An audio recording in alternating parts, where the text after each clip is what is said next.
우리 옆에 계신 분과 이렇게 한번 인사합니다. 우리는 새로운 피조물입니다. 우리는 새로운 피조물입니다. 예, 감사합니다. 오늘도 오지 않을 것 같은, 가지 않을 것 같은 시간들이 다가오고 오늘 2023년 한 해도 오늘 마지막 날이 되었습니다. 오늘은 오후 예배가 없고요. 저녁 10시에 모여서 송구경신 예배 드리기에 앞서서 은혜 나눔 시간을 갖도록 할 것입니다. 그래서 여러 번 광고 드린 바와 같이 이렇게 한 해 동안 베풀어진 은혜의 감사 내용을 10가지 이상씩 적어 오셔서 이렇게 나누어 주시면 그 은혜가 우리에게 함께 또 이렇게 더 풍성하게 느껴질 것입니다. 그래서 발표해 주시면 선물도 준비했고요. 어린 집에 자녀들에게도 이렇게 한번 적어보라고 하셔서 하면 송구경신 예배도 드리고 또 좋은 선물도 받아갈 것입니다. 그래서 그렇게 해주시고요. 또 목장별로 찬송도 하시면 또 목장에게도 좋은 선물을 드리도록 할 것입니다. 여러분들에게 선물 드리려고 하는 거니까 참여해 주시면 감사하겠습니다. 그리고 지난주는 우리 식사 대신 좋은 또 떡과 이 간식을 우리 권사님들이 준비해 주셨다면 오늘은 우리 장로님 또 우리 젊은 집사님들이 맛있는 떡만둣국을 이렇게 준비해 주셨습니다. 우리 성도님들을 이렇게 섬길 기회를 제가 나눠 드리려고 그렇게 하고 있습니다. 그래서 예배 후에 2023년 마지막 목장 모임도 잘 하시고 지난주에는 누가 그랬는지 모르겠는데 목장 모임 없다고 막 그래서 이렇게 막 흩어지셨는데 특별히 없다고 하기 전까지는 무조건 있습니다. 그래서 목장 모임을 잘 하시고 충분히 하시고 식사하시면서 교제 시간을 충분히 가지셨다가 집에서 한참 푹 주무시고 10시에 몇 시라고요?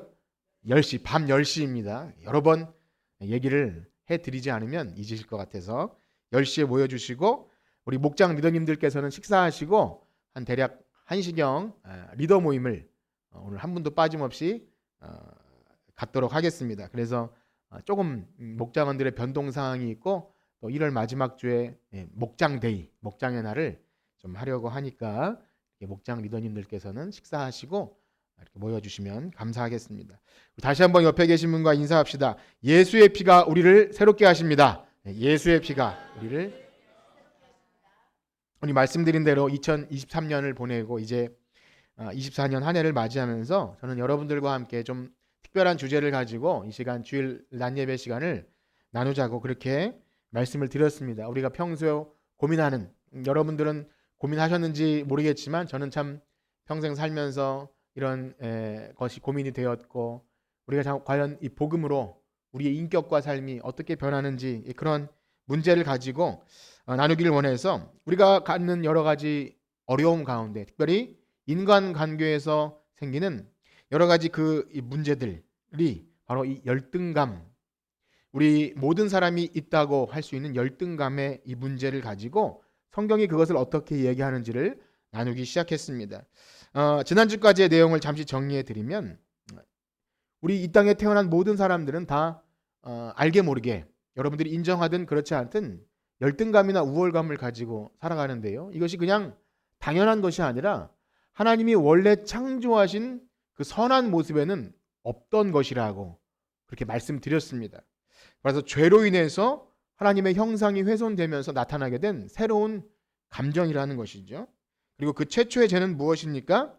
바로 하나님과 같이 되려고 하는, 하나님처럼 내가 하나님 자리에 앉아서 선악을 불변하고 또 하나님 없이도 살아가려고 하는 그 교만이라는 죄가 이 열등감과 관련되어서 언제나 교만은 열등감과 우월감을 동반하게 된다고 말씀드렸습니다.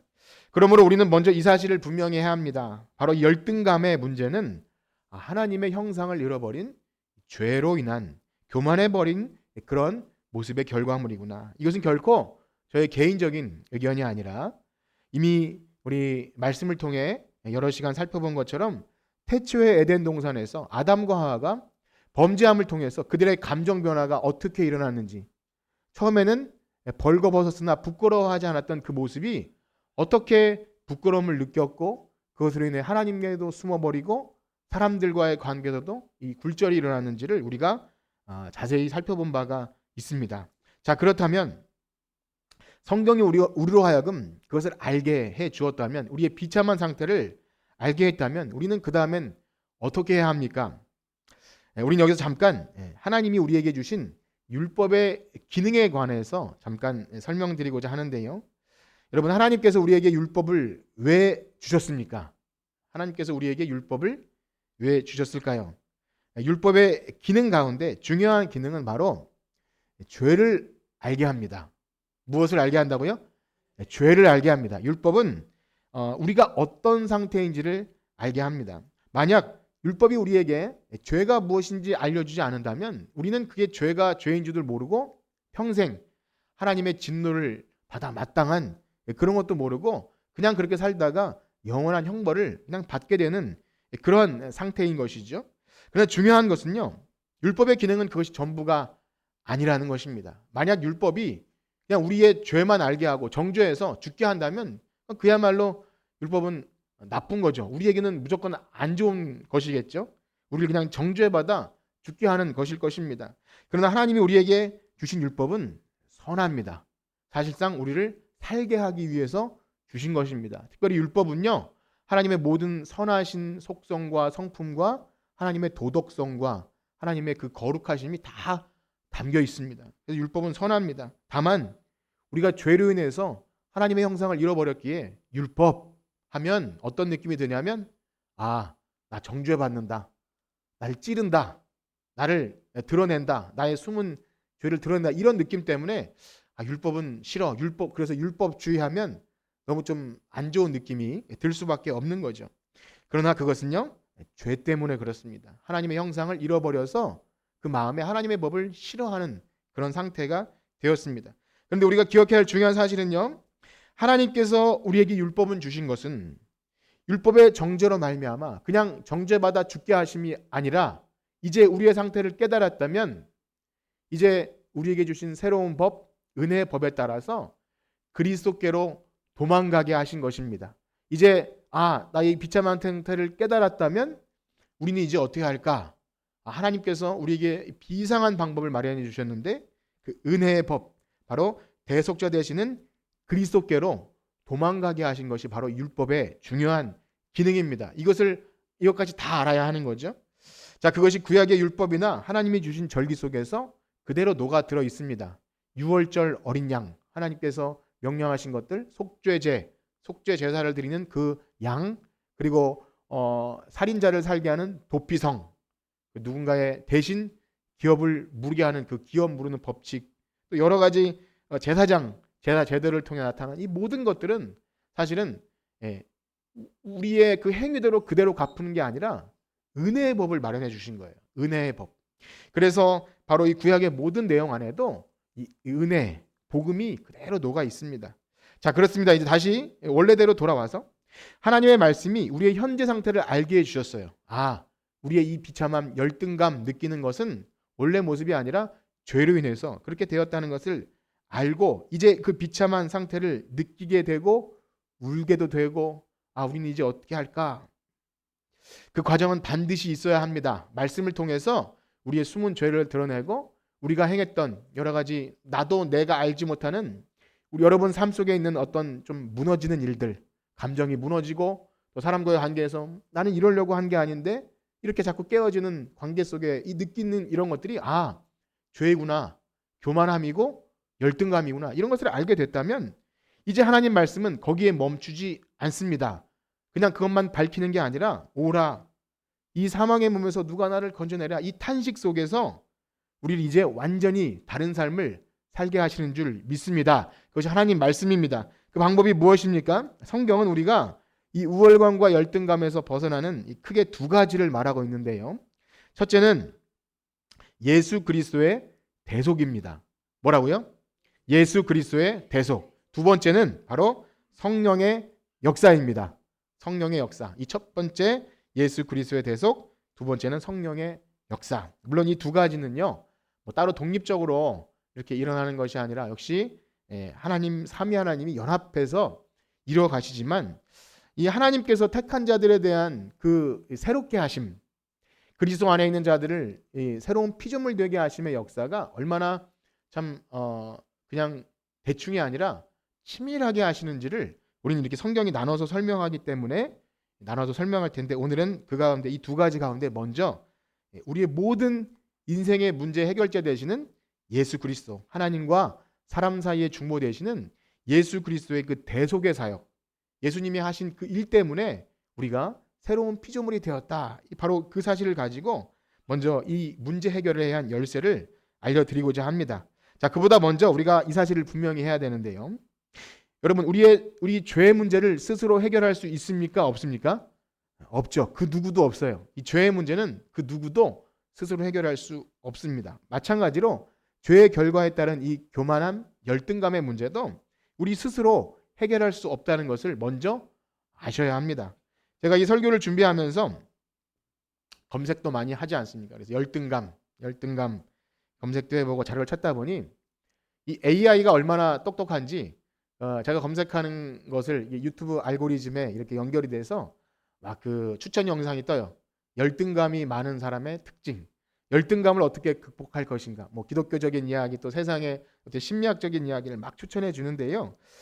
말씀드린 대로 그것이 그렇게 쉬운 것이 아닙니다. 뭐 전문가들의 조언이 필요할 수도 있겠으나 도움이 어느 정도 되겠지만, 우리가 알다시피 중독, 알코올 중독, 뭐 마약 중독이나 스마트폰 중독, 뭐 담배, 스스로 해결하기가 쉽습니까? 어렵습니까?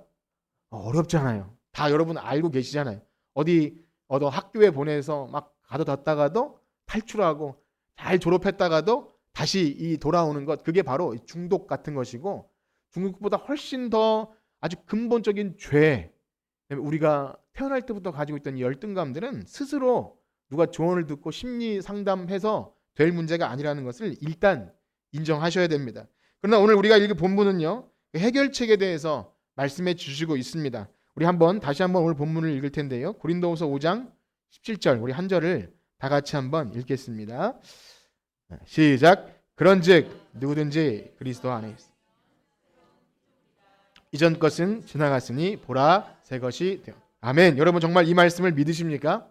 예, 이것이 해결의 열쇠예요. 이것이 무슨 열쇠인가? 이 열등감 문제에 벗어나는 길, 그리스도 안에 있는 것. 절대 우리의 노력이나 집중 혹은 심신수양 이런 것으로는, 혹 잠깐은 우리의 평정심, 우리의 마음을 좀 평안하게 할 수 있을지 몰라도 결코 열등감의 근본적인 해결책은 될 수 없습니다. 왜 그렇습니까? 어떤 방법을 통해서 뭐 약물이나 혹은 좋은 상담가를 만나서 혹은 이렇게 여러 가지 환경 조건을 개선해서 잠깐 평정심을 얻었다 한들, 많이 예로 들으는 설명처럼 그 오물통에 꾸정물, 그 오물이 가득한 그 물을 잠시 내버려 두면 가라앉죠. 그럼 잠시 깨끗한 물이 보일지 몰라도 언제나 그 바닥은 더러워요. 누군가 밖에서 휘 저어 놓으면 다시 그 더러운 것들은 다 올라옵니다. 근본적인 해결은 되지 않는 것이죠. 우리는 그것을 잘 알고 있습니다. 그렇습니다. 우리가 이 열등감 문제에서 벗어날 수 있는 유일한 근거는 다른 어떤 것도 아니라 오늘 읽은 누구든지 그리스도 안에 있으면 새로운 피조물이라, 바로 이 말씀에서 출발하는 줄 믿습니다. 자, 이러한 말씀은 로마서와 골로새서에서도요 비슷하게 같은 맥락에서 말하고 있는데요. 우리 그 부분을 다시 한번 읽도록 하겠습니다. 먼저는 로마서 6장입니다. 로마서 6장 6절에서 11절인데요. 우리 교독하도록 하겠습니다. 제가 먼저 읽겠습니다. 우리가 알거니와 우리의 옛사람이 예수와 함께 십자가에 못 박힌 것은 죄의 몸이 주고 다시는 우리가 죄에게 종노릇 하지 아니하려 함이니, 이는 죽은 자가 죄에서 벗어나 만일 우리가 그리스도와 함께 죽었으면 또한 그와 함께 살 줄을 믿노니,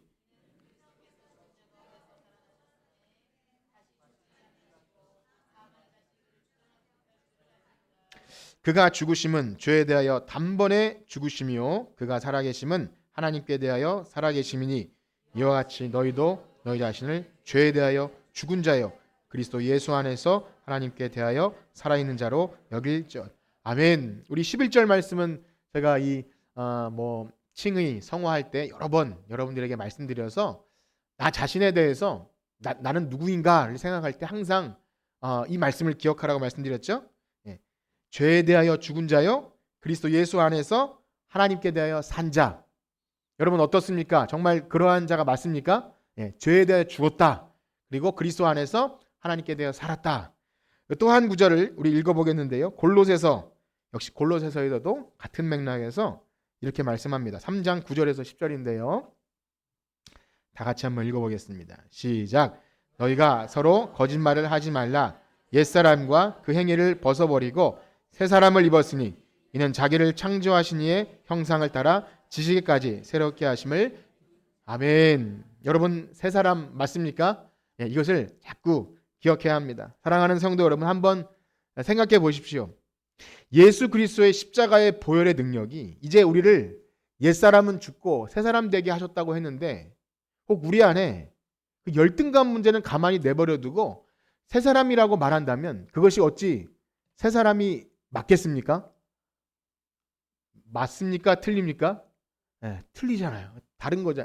여러분 새사람이라고 보기 좋게 얘기했는데 여전히 우리 안에 옛사람의 그 열등감의 문제가 남아있다면 새 사람이라고 할 수 없는 겁니다. 그렇다면 예수님 믿는 여러분들에게 한번 묻겠습니다. 여러분은 예수님을 구주로 영접하고 우리 내면에 이 죄 때문에 생겨난 여러 가지 것들에 대한 어떤 달라지는 변화를 느끼셨습니까? 그것들이 있다는 것을 아십니까? 우리가 교회 나와서 예수님을 믿고 영접한다 할 때 우리 내면 조건에 달라지는 것들이 있음을 좀 느끼고 경험하십니까? 오늘 본문에서 말하는 이 새로운 피조물이라는 표현에는 이미 하나님의 창조의 의미가 담겨 있습니다. 새로운 피조물, 조물주가 만든 대상이라는 거죠. 하나님께서 만든 새로운 피조물.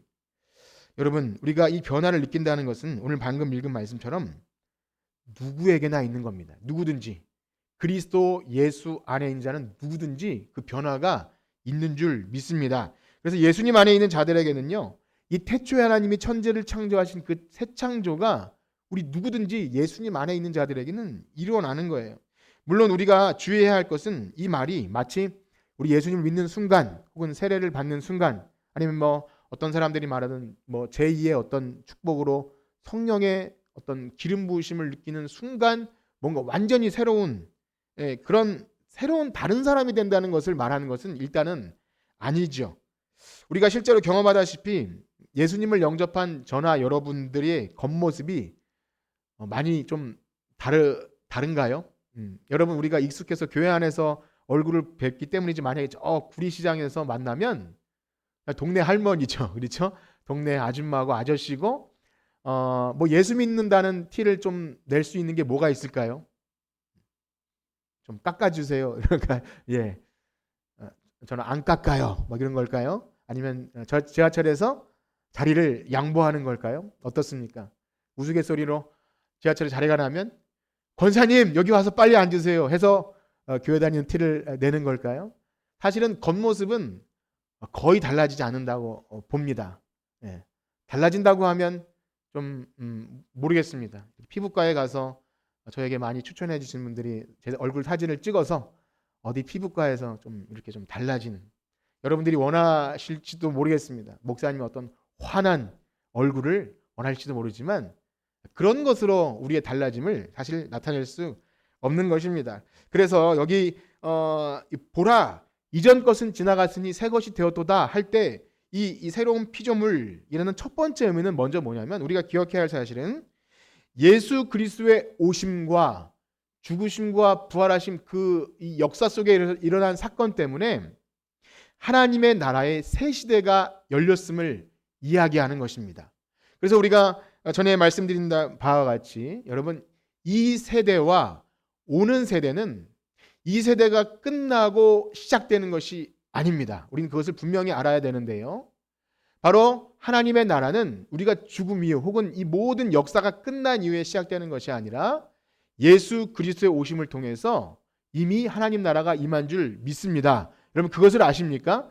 이것을 아는 자가 바로 새로운 피조물입니다. 보라, 이전 것은 지나갔으니 새 것이 되었도다 할 때 첫 번째 의미는 이 세대 가운데 여전히 똑같은 삶을 살지만 우리 안에 새 일을 행하신 하나님의 역사 때문에 우리는 이제 새 시대를 사는 거예요. 오는 세대. 이 세대가 아닌 오는 세대. 하나님 나라를 이미 살고 있는 것입니다. 그래서 일단은 이 말씀, 이거 나중에도 읽을 때 보라, 이전 것은 지나갔으니 새로운 피조물이 되어도다 할 때 우리는 새 시대에 속한 사람이구나. 이 세대에 속한 것이 아니라 하늘의 소망을 두고 사는 사람이구나. 이 신분의 변화를 먼저 생각하셔야 됩니다. 그리고 우리 완전히 변화된 모습은요, 영원한 하나님 나라. 바울이 그렇게 말한 것처럼 내가 그리스도의 부활에 참여하기를 원합니다 했던 이 바울의 표현처럼 이 장차 이루어지게 될 완전히 새 하늘과 새 땅. 우리가 아까 성시교도 갈 때 계시록 말씀을 읽지 않았습니까? 그날에는 이전 것은 다 지나가고 새 하늘과 새 땅. 그때는 다 이루어지겠지만 지금 우리는 이미와 아직 사이를 살아가고 있는 것입니다. 한번 따라해 볼까요? 이미와 아직. 이미와 아직. 이것을 잘 기억하십시오. 이미 시작되었지만 아직은 아닌 이 상태가 애매하고, 그래서 설교를 들어야 되고 교회를 나오지만 내가 신자인지 아닌지 모를 때도 있는 것, 이 애매한 것을 우리는 그냥 살아가는 겁니다. 이것을 아셔야 됩니다. 자, 그럼에도 불구하고 사도 바울은요, 이 새로운 피조물이라는 이 표현을 미래적으로 쓰지 않습니다. 하나님이 우리를 새로운 피조물 되게 할 겁니다. 앞으로 되게 할 겁니다. 아니라 이미 우리가 새로운 피조물입니다 라고 선포하고 있는 거예요. 현재적으로 이 표현을 씁니다. 그래서 이미 새로운 피조물이 되었다. 아직 비록 완전하지 않다 할지라도 이미 우리 속에 새 일을 시작하신 하나님 때문에 우리의 내면의 변화가 시작되었다라고 말합니다. 그래서 우린 다시 한번 이 본문의 의미를 더 자세히 살펴야 하는데요. 먼저 주목해야 될 사실은 그리스도 예수 안에 있는 자는 분명 새롭게 된 자라는 사실을 우린 먼저 믿어야 합니다. 어떻습니까? 여러분, 이것을 확실히 믿으십니까? 마찬가지로 우리가 이 주일낮에 말씀을 우리 한 해 동안 살피면서 우리 속죄, 죄사함, 속죄, 그 다음에 우리가 의롭게 됨을 두 글자로 뭐라 그러죠? 칭의, 거룩하게 된다. 그럼 뭐라 그러죠? 성화. 뭐 어렵게 말씀드린 게 아니라 이것이 때로는 이름뿐인 것 같아요. 명목상으로 우리 이제 의인이죠. 죄인입니까? 의인입니까? 그러면 의인이죠. 우리는 하나님 자녀이죠. 수양 하나님 자녀들 많죠. 우린 거룩한 성도죠. 그런데 실제로 아무것도 변화되지 않은 것 같은 느낌을 가질 수 있지만, 여러분, 이것이 어찌 이름뿐입니까? 여러분, 죄인에서 의인된 것이 그냥 기분 좋으라고 들려주시는 그런 교회에서 해주는 말인가요?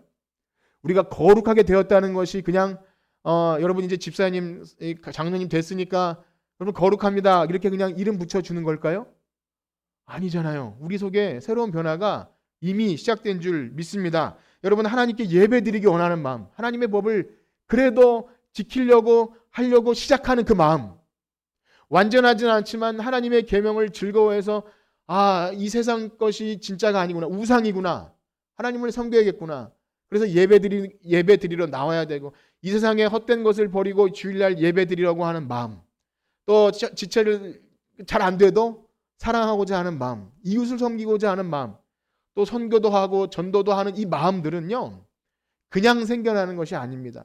그냥 익숙해서 교회 다니다 보니까 되는 것이 아니라 이미 우리 안에 새 일을 시작하신 하나님이 여러분 가운데 이미 여러분들은 새로운 피조물로 만드셨음을 믿습니다. 여러분, 정말 그렇게 믿으십니까?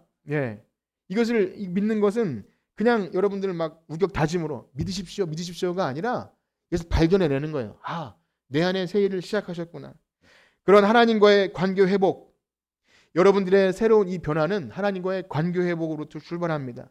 사람들과의 관계가 회복되고요, 화목하게 하는 일이 생겨납니다. 이러한 일은 그래서 교회 안에서 먼저 일어나는 거예요. 여러분들이 교회 다니면서 이것을 확인하셔야 됩니다. 내가 지체들과 대화가 잘 되고 있는가, 하나님 말씀을 듣고 이것이 지체들과 나눠지고, 그 다음에 이웃을 향해서 우리 믿지 않은 가족이나 이 관계들이 연결되고 있는가를 확인하셔야 됩니다. 그냥 내가 어떤 종교 형식으로 여기 잠깐 예배 드리고 단절되고 그냥 나는 이제 믿었으니까 천국, 이렇게 단절되시면 하나님의 나라가 이미 이 땅에 시작되었고 이 세대에서 오는 세대를 산다고 말하기가 저는 어려운 것입니다. 또한 우리 안에 이 새로운 변화는 여기서 멈추는 것이 아니라 이 새로운 변화 속에서 나 자신에 대한 생각이 변해지잖아요. 여러분 자신에 대해서 죄에 대하여 죽은 자요 하나님께 대하여 산 자라는 생각이 확실해지십니까? 이것이 변화되는 거예요. 여러분 안에 이 변화들이 달라진다면은 이제 과거에 여러분들이 쫓았던 그 세상의 것과 점점 결별이 이루어집니다. 저는 그것이 너무나 좋았어요. 그것 없이는 살아갈 수 없었던 것. 그것이 사람들 보기에는 당연한 것처럼 여겨지는 그것조차도 그것이 어색해져요. 전에는 밤문화가 좋았을 수 있고 술이나 담배나 혹은 유흥이나 어떤 것이 좋을 수도 있어요. 아니면 그 돈이나 아니면 명예나 그 어떤 것이 전에는 참 이것을 얻으려고 살아갔을 수도 있습니다. 그러나 바울의 고백처럼 그리스도를 아는 지식이 가장 고상하다는 것을 알게 될 때 그것을 무엇처럼 버립니까? 배설물, 똥처럼, 쓰레기처럼 버리는 거예요. 오히려 그것이 내가 하나님을 아는데 방해가 된다는 것을 알고 누가 그걸 끊으십시오라고 말하지 않아도. 그래서 저는 여러분들에게 그렇게 그 말씀 이렇게 뭘 혹시 이렇게 하는 거 있으면 끊으라고 하고 싶지 않아요. 그것 아니면 세례 못 받습니다. 집사 아니면 이렇게 말하고 싶지 않아요. 그것은 그냥 자연스럽게 되는 거예요. 그리스도를 아는 지식이 가장 고상하고 내가 이것 때문에 하나님을 알아가는 것이 하나님을 사랑하는 것에 어떤 방해를 받는다면 여러분 스스로가 그것이 어색해집니다. 이것이 그리스도 안에 있는 새로운 피조물로서 여겨지고 예수님만 있어도 충만하구나. 여러분 그런 은혜가 있기를 축복합니다. 바로 이러한 변화 속에서 열등감의 문제도 자연스럽게 해결되는 겁니다. 나 자신과의 문제가 그렇게 변화됩니다. 바로 예수 믿는 자에게 이러한 일련의 변화들이 일어납니다. 마치 에덴 동산에서 아담이 타락할 때 첫 번째 하나님과의 관계가 이미 단절됐죠. 하나님과의 분리가 일어났고 하나님과의 분리가 일어났을 때 앞에 있는 사랑하는 하와의 관계에도 문제가 일어나지 않았습니까? 그럴 때 어떻게 됐죠? 세상과의 관계에서도 이 물질, 다스리고 정복하는 이 물질관에서도 문제가 일어나서 오히려 물질 쫓아가고 이거 없으면 살지 못할 것처럼 변화들이 일어나는 거죠. 하나님과의 관계, 사람과의 관계, 이 물질과의 관계가 다 어그러뜨렸을 때 나 자신과도 분리가 일어났잖아요. 그런데 그리스도 안에 새로운 피조물이 된다는 것은 이제 하나님께서 하나님과의 관계를 회복시켜서 화목하고 화목하게 해주세요. 하나님 보좌 앞에 담대히 나아갈 수 있도록 해주십니다. 그러면 당연히 사람과의 관계도 회복이 일어나고 이 세상에 내가 좋아했던 그런 모든 관계 속에서도 이제 정상적인 관계가 돼요. 이제 예수 믿는다는 것은 그걸 다 버린다는 의미가 아니라 정상적인 관계가 돼요. 하나님이 제일 귀하기 때문에 이 물질 혹은 사람 내가 그것 때문에 내 신앙생활이 문제가 일어나지 않게끔 이 정상적인 관계가 됩니다. 바로 그것이 그리스도 안에 있는 새로운 피조물이 된 것이고 아까 골로새서 말씀 읽은 것처럼 자기를 창조하신 이의 형상을 따라 지식에까지 이 지식은 우리가 공부 열심히 하는 그 지식이 아니라 우리의 생각 아담과 하와 속에 들어갔던 벌거벗었으나 부끄럽지 않았던 그 올바른 하나님이 창조하신 것들이 아름답다. 그래서 우리의 덧씌워진 우리의 눈에 비늘같이 씌워진 거짓된 것이 벗어지는 그런 새 창조가 되는 것입니다. 우리가 예수님을 믿는다는 것은요. 바로 그래서 그리스도 안에 있는 것입니다. 어디 안에 있다고요? 그리스도 안에 있는 거예요. 예수님을 믿는다 할 때 우리가 그리스도 안에 있고요. 그리스도 안에 있는 자들은 그가 누구든지 새로운 피조물이 되는 것입니다. 자기를 창조하신 이의 형상을 따라서 지식에까지 새롭게 하심을 입은 자입니다. 사랑하는 성도 여러분, 정말로 이 사실을 믿으십니까? 제가 자꾸 왜 여러분들에게 믿으냐고 물어보냐면 어떤 재미있는 이야기가 있는데 어떤 집사님이 자신의 자녀가 이제 믿음이 좀 없는 것 같고 신앙생활을 못하니까 자꾸 근심 어린 잔소리를 했다 그래요. 그런데 어느 날 그 믿음이 없어 보인 자녀가 이렇게 대답했다고 합니다. 엄마는 그러면 하나님을 못 믿는 거예요? 라고 다시 물었다는 거예요. 그게 무슨 말이죠? 믿음이 있으면 좀 기다려달라는 그런 얘기일 거라고 긍정적으로 생각을 합니다. 저는 그 말을 들은 집사님이 망치로 머리를 딱 한 대 얻어맞은 것처럼 그래 내가 하나님을 믿는데 왜 이렇게 근심하고 걱정할까? 물론 하나님이 기뻐하는 근심이 있죠. 자녀에 대해서 우리가 신앙적으로 막 방치하는 것이 믿음 있는 것은 아닙니다. 그럼에도 불구하고 믿음이 있는 말은 다르긴 하죠. 이 말씀을 드린 이유는요, 참 의미 있는 말입니다. 우리가 과연 새로운 피조물이 되었다고 교회에서 듣고, 여러분 오늘 이 말씀은 여러분 교회 오래 다니신 분들은 처음 들은 말이 아닐 거예요. 이전 것은 지나갔으니 보라 새 것이 되어도다. 누구든지 그리스도 예수 안에 있는 자들은 새로운 피조물이 되었다. 우리는 이 말씀을 너무 많이 들었어요. 정말 그것을 여러분들이 믿느냐 이겁니다. 그럼 믿으십니까? 예, 그것을 우리가 믿는다는 것. 우리의 현실을 보고 오래 믿었는데 변화되지 않는데 인격과 우리의 교회 관계를 보고 혹시 이거 아닌 거 아니야? 라는 우리의 경험 세계를 통해서 말씀을 오해하게 되는 일이 있지 않은지 그것을 생각하는 겁니다. 여러분 어떻습니까? 내 안에 새 일을 행하신 하나님, 이 우주 만물을 창조하신 그 능력의 하나님이 내 안에 새 일을 창조하신다는 것을 정말 믿느냐 하는 거예요. 이러한 내적인 변화가 분명히 있다는 것을 알고 확인하셔야 됩니다. 아까 말씀드린 처럼 이것은 우리가 그냥 종교 생활이 아닙니다. 우리 안에 일어난 이 변화들, 그날에는 이 하나님의 율법을 우리의 마음에 두신다고 했어요. 우리가 지킬 수 있도록 이제는 이 겉에 있는 돌로 새긴 율법을 너희 마음에 두고 새 영과 새 마음을 주셔서 이 말을, 하나님 말을 기쁘게 순종할 수 있도록 하신다고 했는데, 이것을 우리가 어떻게 알고 느끼고 경험하는 것입니다. 지식적으로만 알고 안 돼. 그는 그냥 말뿐이야. 이렇게 여기신다면 우리는 그리스도의 십자가의 복음의 능력을 과연 우리 삶에 살고 있는가?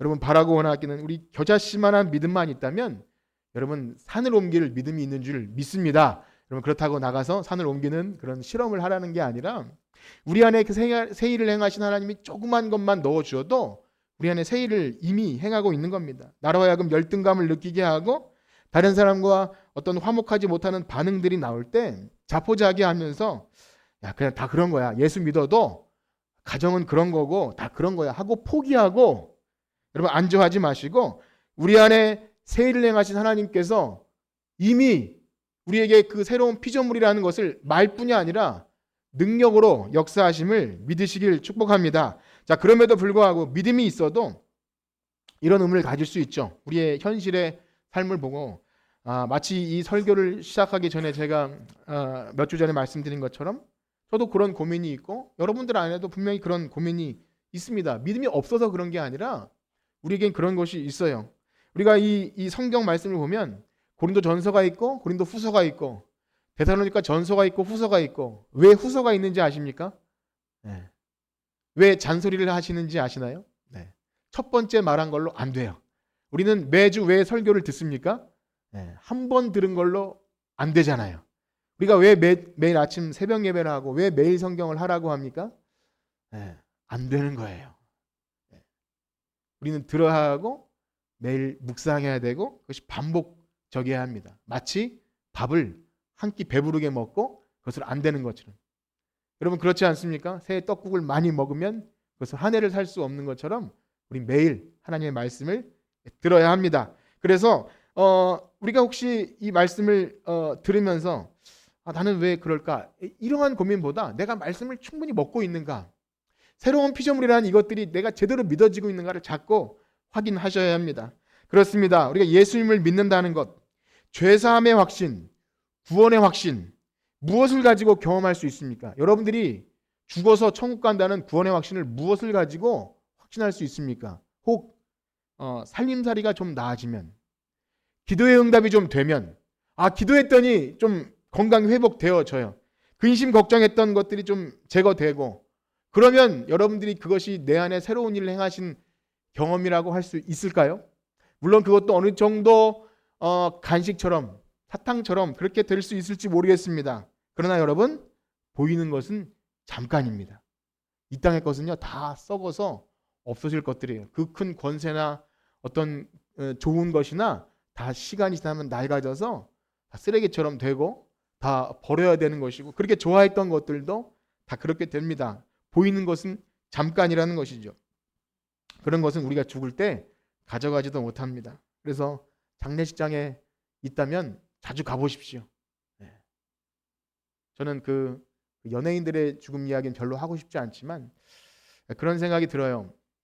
얼마나 부자이고 좋은 차도 가지고 있고 그런데 죽을 때는 아무것도 그냥 한 줌 재로 돌아간다고 했을 때 우리가 이 땅에서 뭘 가지고 그렇게 아둥바둥하는가 그런 생각을 갖게 되죠. 다만 우리 보이지 않는 변화된 심령 안에 죄로 인해서 자리 잡고 있던 그 열등감 문제가 그리스도 안에 있는 새로운 피조물이라는 이 말씀 때문에 녹아지고 있다면 여러분 그것은 우리가 이미 하나님 나라가 이 땅에 시작되었다는 중요한 증거인 줄 믿습니다. 보이는 것은 잠깐이에요. 보이지 않는 우리 안에 있는 죄로 인해 싹트고 있는 이 교만함과 열등감들이 이 복음의 능력으로 변화되고 있다면 그건 정말 이 구원의 확신인 것입니다. 우리는 이 사실을 분명히 알고 믿어야 합니다. 그리스도의 십자가의 죽음과 부활은요, 죄의 문제로 인해서 상실되었던 하나님의 형상을 회복시키시는 줄 믿습니다. 죄로 인해 자기 자신을 부정적으로 했다는 이 열등감 문제도 그리스도의 보혈이 우리를 그렇게 새로운 피조물 되게 하시는 것입니다. 그러므로 여러분 진정 구원받은 성도라면 옛사람의 잔재로서 열등감이 내 안에 감지될 때 나도 모르는 내 감정 때문에 무너지거나 확 혈기가 일어나거나 분을 내거나 아니면 심한 우울감과 좌절감이나 아니면 누군가의 관계에 있어서 정말 내가 이러지 않으려고 했는 그 혈기와 우울과 짜증과 이런 것들이 일어날 때 어색하게 여기셔야 돼요. 그냥 방치하시면 안 됩니다. 이것을 그냥 다 그런 거야. 나도 성깔 있어. 이렇게 하시면 안 되는 거예요. 그냥 참으라는 얘기가 아니라 그리스도 예수 안에서 새롭게 된 피조물인데 여전히 그것을 어색한 게 아니라 익숙하게 여긴다면 이것은 뭔가 이상한 거예요. 예수님이 우리를 위하여 십자가에 달려 돌아가신 것은 이 땅에서 어떻게 연명하다가 죽어서 천국 가면 되지 이렇게 할 수 없는 것입니다. 우리의 현재의 삶과 죽음 이후는 절대 단절되지 않습니다. 서두에 말씀드린 것처럼 우린 이 세대를 살아가지만 오는 세대가 이미 들어와 있어요. 그렇기 때문에 이 땅에서 우리가 어떻게 사는지는 죽음 이후의 삶과 절대 분리되지 않습니다. 여기서는 지옥 같은 삶을 살다가 나중에 죽어 천국까지 이런 것은 기독교의 구원이 아닌 것입니다. 그리스도 안에 있는 새로운 피조물로서 여기서 사람들과의 관계와 여러분들의 일상에서의 물질과 하나님과의 관계가 이게 뭔가 나는 새로운 피조물이라는 느낌조차가 없는데 힘들고 어려워도 이렇게 열심히 교회 다니다가 죽어 천국 가면 이게 기독교의 구원이 아니라는 겁니다. 그러므로 그리스도의 십자가의 죽으심으로 현재 우리가 새로운 피조물됨을 경험하시길 축복합니다. 바로 현재 내가 그리스도 안에 있구나. 그리스도께서 내 안에 거하시는구나. 이것이 매일 새 사람을 입은 자로서 아침마다 새롭게 느껴지고 창조하신 이의 형상을 따라 내가 새로운 사람이구나. 이것이 여러분들 안에 날마다 믿어지시길 축복합니다. 그러나 만약 그리스도의 십자가의 죽으심의 의미를 여러분들이 모르거나 그런 사람은 없겠지만 혹 관심이 없거나 죄사함과 거듭남의 확신과 제가 오전에 매주 말씀드린 그 구원과 그런 것에 대해서 전 그런 건 잘 모르겠고 그렇게 여기신다면 여러분 이 열등감의 문제를 극복하는 것도 별개로 여겨요. 상관없는 이야기로 생각할 수밖에 없습니다. 아니 저는 그 두 가지 관계도 별로 관심 없어요. 통 뭔 소리인지 모르겠어요라고 하신다면 사실은 구원이 뭔지 모르는 거예요. 내가 그냥 잘 모르겠지만 교회 나오면 주어 천국 가요? 이것 가지고는 지금 제가 말씀드리는 이 열등감 혹은 이런 건 다 상관없는 여기처럼 여깁니다. 그런 제가 어떤 성격이나 심리 이런 문제로 열등감을 말하는 게 아니라 죄사함. 우리 안에 그리스도 예수의 십자가별로 죄사함 얻었다는 것이 우리의 인생의 인격과 삶에 어떻게 연결되는지가 연결되지 않으면 구원을 알지 못한다는 것입니다. 그러나 바라기는 여러분들이 듣고 있는 이 귀한 진리의 말씀이 우리가 새로운 피조물 되었다는 것, 내가 예수 그리스도 안에 있다는 이 사실이 그냥 말뿐이 아니라 우리 인격과 삶과 여러분들이 만나는 모든 관계 속에서 새로운 피조물이라는 것이 실제로 느껴지는 여러분 되시길 축복합니다. 그러므로 진정 예수 그리스도 안에 있는 우리에게는 이제 우리 자신을 바라보는 눈이 완전히 바뀌는 거예요. 전에는 내가 중심이었다면 이제 완전히 바뀝니다. 하나님 앞에서 나로 바뀌는 거예요. 전에는 세상과 비교했고 사람과 비교했고 그다음에 나 자신은 어떤 누가 나를 규명하는 어떤 너는 무슨 A형이야. MBTI로 말하면 넌 티야 이런 걸로 나를 규정했다면 아니에요. 하나님 앞에서 하나님이 아름답게 창조해 놓으신 보시기에 심히 좋았던 바로 나. 그래서 저는 나 중심이었다면 사람들과의 관계에서 비교했고, 나는 이러한 스펙이 있고, 난 이런 자격이 있고, 학교를 나왔고, 이러한 가방이 있고, 나는 이러한 어떤 외모와 이런 것이 자랑거리였다면 이런 건 다 이제 똥 쓰레기예요. 하나님이 나를 아름답게 보시는데 누가 나를 정죄할 것인가? 이런 새롭게 발견된 나로 하나님 앞에 서게 되는 줄 믿습니다. 그러한 자는 나의 기준 가치가 예수님으로 변해요. 예수님짜리 한번 따라해 볼까요? 예수님짜리. 예수님이 나를 피로 값주고 사셨기 때문에 나의 기준과 가치는 이제 예수님, 나의 값어치는요 예수님입니다. 내가 그리스도 안에 있을 때 내가 얼마나 귀하고 값진 존재인지가 어떤 기준이냐면 예수님, 하나님께서 가장 사랑하는 아끼는 독생자 예수 그리스도를 우리에게 주셨기 때문에 우리는 이제 예수님과 동급이에요. 너무 죄송하고 황송한 말이지만 하나님이 우리에게 예수님을 주신 것은 예수님을 주실 만큼 우리를 사랑하신 줄 믿습니다. 그 어떤 것도 우리를 정죄할 수 없어요. 그리스도의 사랑에서 우리를 끊을 수가 없습니다. 그러므로 우리가 그리스도 안에 있던 이 확실한 믿음, 우리가 그 어떤 환경 속에서도 자족할 수 있습니다. 비록 이 땅에서 세상 사람들이 보기에 좀 모자라 보이고 부족해 보일지라도 우리가 이 그리스도 안에 있다는 것이 무엇인지를 확실히 안다면 기뻐할 수 있고요, 감사할 수 있고요, 우리가 부자가 아니더라도 나눌 수 있는 거예요. 우리가 이번 성탄에 또 이렇게 여러분 성도님들의 기업체와 또 이렇게 교회에서 이웃들에게 나눔이 있었어요. 동사무소에 가서 이렇게 동장님과 사진도 찍고 이런 일이 있었는데, 그것은 우리가 어떤 세상에서 선행을 하기 위한 것이 아니라 부자를 해서 할 수 있는 것이 아니라 내가 가진 이 물질이 내가 먹고 쌓아놓고 하는 게 아니구나. 부족해도 하나님이 주신 것을 어떻게 살라고 하는지 이 관계 회복이 일어났기 때문에 하는 중요한 어떤 이 증거입니다. 그래서 이 일을 하는 것이지, 여러분 우리가 이것도 하고 저것도 해서 좀 구색을 갖추는 절대 그런 것이 아닙니다. 이것을 할 때 여러분들의 저 느낌과 감정이 어떤 것인지 알게 돼. 내가 이것으로 의로워지나 자랑거리가 나? 전혀 그렇지 않아요. 부끄러워요. 오히려 부끄럽지만 하나님이 나에게도 이런 은사를 주셨구나. 은사라는 것은 하나님이 주신 모든 선물이죠. 여러분들이 가진 이 기질과 지금은 열등감 문제로 조금 일그러져 있지라도 그리스도 안에 있는 새로운 피조물은 그것을 다 사라지는 게 아니에요. 여러분들이 가진 기질도 하나님이 아름답게 사용하셔요. 그래서 교회 안에는 여러 가지 기질이 있잖아요. 여러분 어떤 사람 잘 따지는 사람은 또 교회의 어떤 부족한 부분을 잘 세워요. 둥글둥글한 사람은 또 이렇게 좀 딱딱한 사람들 연결도 시켜줘요. 이 모든 기질을 하나님이 새로운 피조물로 연결해 주십니다. 그러므로 여러분 그리스도인의 자존감의 근거는요, 그리스도 안에 새롭게 발견된 나, 거기서 출발하는 거예요. 그것이 유일한 자존감의 근거인 줄 믿습니다. 그런 의미에서 세상이 말하는 자존감, 심리적인 치료는요, 성경이 말하는 근본적인 죄사함과 하나님의 형상을 배제하고 있기 때문에 근본적인 자존감의 문제를 건드릴 수가 없어요. 임시적인 진통제 역할밖에 하지 않습니다. 근본적인 치료는 절대 되지 않습니다.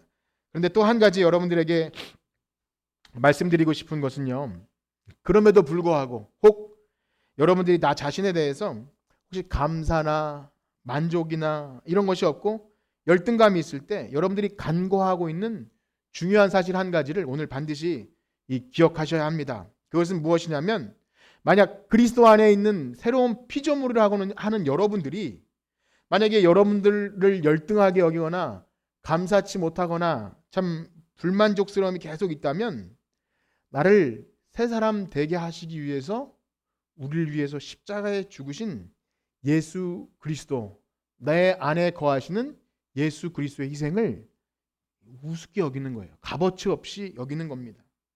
그렇습니다. 그리스도 안에 있는 여러분은 결코 하찮거나 나를 열등하게 여기시면 안 됩니다. 자신의 생명을 하찮게 여기거나 마음대로 방임해서는 안 되는 것입니다. 여러분들의 온 몸과 영혼이 좋으실 그날에 아름답게 보존될 수 있도록 목숨을 함부로 여기거나 그렇게 여기서는 안 되는 것입니다. 예수님께 큰 죄를 짓는 것입니다. 왜 그렇습니까? 그리스도와 함께 죽고 그리스도와 함께 산 자들은 우리 안에 누가 거하십니까? 예수님이 거하셔요. 우리는 이제 혼자가 아닌. 우리 갈라디아 2장 20절 말씀을 한번 같이 읽어보겠습니다. 갈라디아 2장 20절 시작. 내가 그리스도와 함께 십자가에 못 박혔나니 그런즉 이제는 내가 사는 것이 아니요 오직 내 안에 그리스도께서 사시는 것이라. 이제 내가 육체 가운데 사는 것은 나를 사랑하사 나를 위하여 자기 자신을 버리신 하나님의 아들을 믿는 믿음 안에서 사는 것이라. 아멘. 여러분, 우리가 그리스도 안에 있다는 것은, 누구든지 그리스도 안에 있다는 것은 이제 그리스도께서 내 안에 거하시는 줄 믿으시길 축복합니다. 이런 감당할 수 없는 어마어마한 사실이 예수 믿는 자 안에 있다는 거예요. 여러분, 결코 이것을 좀 어떤 고상한 얘기 하나 이렇게 여기시면 안 돼요. 이건 실체입니다. 내가 그리스도 안에 있고 그리스도 안에 내 안에 있고. 우리가 사랑 얘기를 할 때 야, 너 안에 내 있고 내 안에 이런 정도의 얘기가 아니에요. 실체인 거예요. 그리스도께서 우리를 성전 삼아 주셔서 우리 안에 거하시는 거예요. 그러므로 그리스도 안에 있는 새로운 피조물들은 내 안에 예수님께서 계시기 때문에 우리 스스로를 하찮게 여기거나 열등하게 여기거나 이 어마어마한 신비한 비밀이 숨겨져 있는 구원받은 성도는 여러분들은 귀하게 여기셔야 돼요. 그래서 만약에 여러분께서 열등감에 빠지는 경험을 하게 될 때 오늘 들은 이 말씀, 내가 그리스도 안에 있고 그리스도께서 내 안에 거하시다. 이 사실을 반드시 기억하시길 축복합니다. 단순히 우리 마음에 긍정적인 어떤 마인드 컨트롤을 하기 위해서 이렇게 긍정의 힘 이런 종류의 얘기를 하는 것이 아닙니다. 예수를 믿는다는 것은 이 실체가 있는 거예요. 우리의 죄사함, 의인됨, 거룩하게 되면 이미 우리 안에 새 일을 시작하신 하나님이 실체로서 우리에게 주셨기 때문에 우리를 감지하셔야 됩니다. 이걸 감지하지 못하면 교회 평생 다녀도 그냥 겉핥기밖에 되지 않는 것입니다. 이 성령의 역사로 인한 여러분들 안의 변화를 발견하길 축복합니다. 하나님의 말씀은 살아있고 운동력이 있어서 우리의 심령과 관절과 골수를 찔러 쪼개는 줄 믿습니다. 그러므로 이것을 그저 이름뿐이라고 여기지 마시길 축복합니다. 그러므로 사랑하는 성도 여러분, 열등감 문제를 포함해서 꼭 여러분들의 모든 인생의 문제 앞에서는 항상 우리 믿음의 주요 온전케 하시는 예수님을 바라보기를 축복합니다. 우리가 믿는 예수님은요, 온 우주 만물을 창조하신 창조주시고 우리를 죄에서 해방시켜 주신 하나님의 아들이시며 마침내 마지막에 다시 오실 온 세상의 심판자시요 다시 오실 주님이십니다. 그 예수님이 우리 안에 거하신다는 이 사실, 여러분, 예수님께서 죄와 사망 권세를 이기셨다. 우리가 부활절에 그 얘기 많이 하죠. 죄와 사망 권세를 이기셨다. 이 어마어마한 사실을 여러분들 어느 정도 인지하고 계십니까? 세상에서 많은 권력자들이 있어요. 어떤 우월해 보이는 외모와 재력과 권세와 힘, 세상의 공권력을 가지고 날뛰는 사람들이 있지요. 그런데요, 죄와 사망 권세 앞에서는 그 어떤 권세도 힘을 못 써요. 세상 권력자들이 잠시 우월해 보이고 권세를 떨치는 것 같아도요, 그들이 죄를 가지고 있으면 끝내 시간은 진실이 그 모든 죄 때문에 법정 앞에 서게 하고 죄값을 물게 하더라고요. 그래서 우리가 세상 우리나라 한국사만 봐도 극장에 가서 천만 관객이 되는 그런 영화를 봐도 날고기는 그 세력들 이렇게 군부로 장악을 하고 뭔가 힘을 떨치고 지금도 검찰 권력이나 가지고 있어도 그 안에 죄가 있으면 두렵고 떨릴 수밖에 없어요. 언젠가는 진실은 드러나요. 그래서 죄가 있는 자는 가장 두려운 거예요. 여러분, 가진 것 없어도 죄 없는 게 가장 좋은 거 아닙니까, 여러분? 그래서 그럼에도 불구하고 여러분 아무리 세상 권력자 욕해도 우리 다 이 숨은 죄들이 있잖아요. 죄와 사망은 두려운 거예요. 우리를 꼼짝 못하게 합니다. 누군가 우리를 탈탈 털면 우리도 청문회 나가보세요. 누가 그 옆에서 견뎌내겠습니까? 그런데요, 어떻게 하다가 성공했다 쳐도 사망 앞에서는 한 줌 죄예요. 한 줌 죄. 죽음 앞에서는 그 날고기든 권세도 그냥 늙으막 해가지고 누군가의 손에 이끌려서 관이 이끌려지고 한 줌 죄가 돼서 그냥 산 사람만 다 좋은 거잖아요. 그 아무것도 아닌 거예요. 죄와 사망. 여러분, 그러니 비교할 테면 비교해 보십시오. 죄와 사망 권세를 이기신 예수님, 그 예수님이 어디 계신다고요? 우리 안에 거하시는 거예요. 그렇다면 우리가 무엇을 두려워하겠습니까? 죄와 사망 권세를 이기신 예수님이 우리의 모든 죄와 사망의 권세를 이기시고 우리 안에 거하시면 우리가 무엇을 가지고 우리를 열등하게 여기겠습니까? 그러므로 사랑하는 성도 여러분, 세상의 헛된 것, 썩어질 것, 잠깐 보이다가 없어질 것을 가지고 여러분들의 그 어마어마한 신분을 하찮거나 열등하게 여기시며 여러분들을 움츠러들지 않기를 소원합니다. 여러분 스스로를 절대 움츠러들지 않게 하십시오. 이것은 우리를 사랑하사 아들을 주신 하나님의 명령입니다. 여러분 스스로를 절대 움츠러들지 않게 하십시오. 스스로 나를 예수 믿는 자라고 하면서도 세상이 우리를 두렵게 만드는 속임수에 넘어가서 여러분들을 움츠러들게 하고 열등감 느끼게 해서 부럽고 나도 저거 없으면 안 될 것 같은 그런 것은요. 어떤 분이 잘 쓰는 말로 가오 떨어지는 일이에요. 정말 모양 빠지는 일이에요. 우리 안에 예수 그리스도께서 거하시는데 무엇이 우리를 움츠러들게 합니까? 혹시라도 나 자신에게 그런 유혹이 찾아오면 죽으시고 부활하시고 내 안에 거하시는 예수 그리스도께서 우리를 얼마나 사랑하시는지를 바라보길 축복합니다.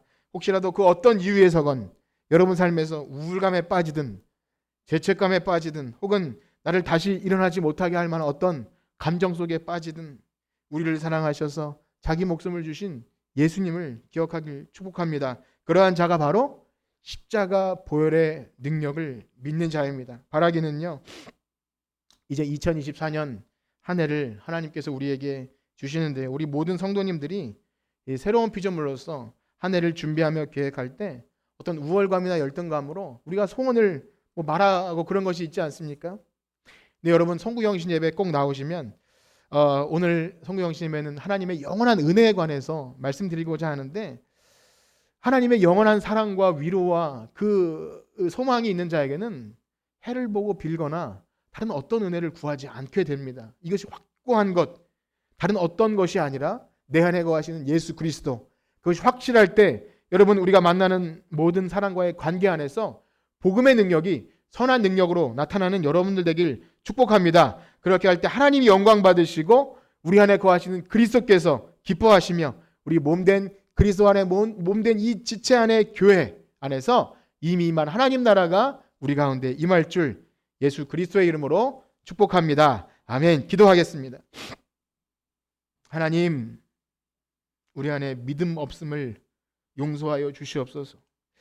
새로운 피조물이라고 외쳐도 하나님 우리가 그 믿음이 부족해서 여전히 우리가 부족한 것 같아서 더 달라고 이런 복 달라고 하지만 이미 우리 안에는 예수 그리스도께서 거하십니다.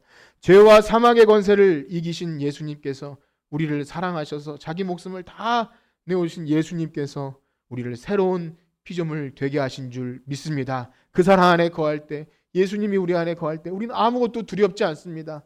그 어떤 것이 없어도 다른 어떤 은혜가 없어도 예수 그리스도 한 분으로 우리는 만족합니다. 그 만족함이 있을 때 우리는 이제 새로운 피조물로서 이 세상 어떤 것도 두렵거나 열등감 느끼지 않는 하나님의 새로운 피조물인 줄 믿사오니 주님 한 해를 보내고 또 한 해를 우리에게 주실 때 이제 그 믿음을 가지고 하나님 우리의 만나는 모든 사람과의 관계 속에서 굴절되거나 왜곡됨 없이 하나님을 의심하거나 하나님 물질이나 여러 세상 관련 속에서 그것으로 인해서 시험 들거나 낙심하지 않고 하나님의 거룩한 백성으로 의인된 하나님의 자녀로 당당하게 살아가는 우리 모두가 되게 하여 주시옵소서. 감사하며 예수님의 이름으로 기도드립니다.